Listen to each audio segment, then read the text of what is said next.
The island of Mykonos, Greece. This is another beautiful island of Greece, known as the Island of the Winds. It is very popular with young people looking for dance clubs staying open well into dawn. When in Greece and visiting the island, one main item to snag is something with blue opal in it. It is believed to have formed from the tears of Zeus after defeating the Titans, essentially making the beautiful stone a symbol of victory, hope, and divine protection. This is deeply ingrained in Greek cultural tradition. On Mykonos, there are tons of shops selling blue opal fixed in jewelry. On the coastline, there sits restaurants to eat at for those in a hunt for some local cuisine. This strip of eateries used to be where all the captains' homes sat on the island for shipping companies.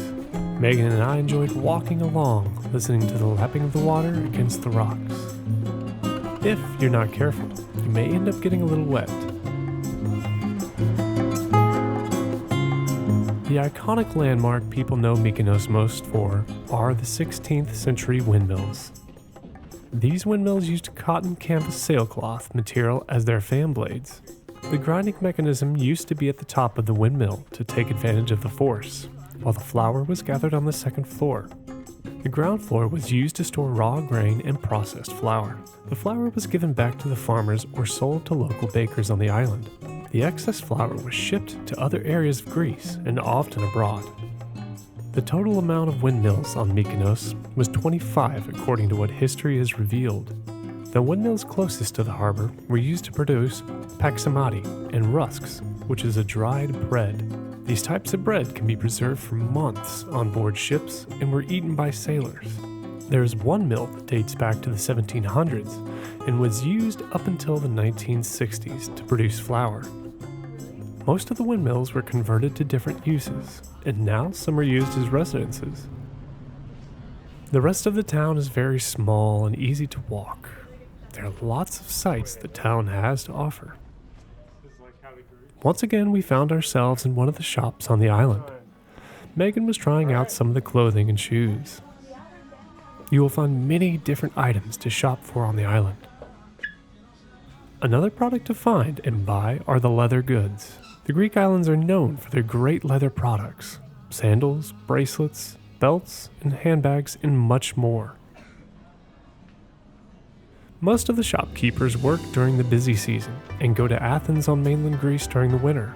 The islands of Greece are very quiet usually in the winter season. Megan's main mission after shopping was to find as many cats to befriend before leaving the island.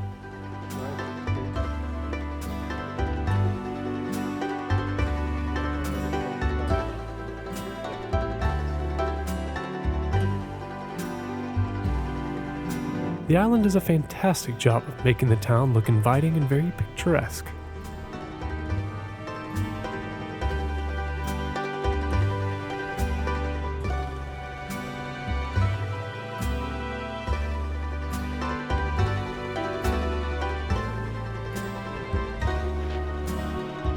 Soon we had to get back to the shuttle service to get back to our ship.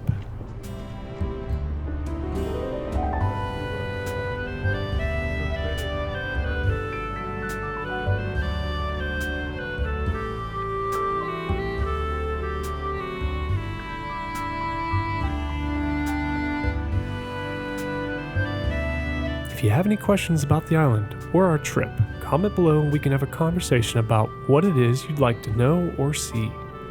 Thanks for watching.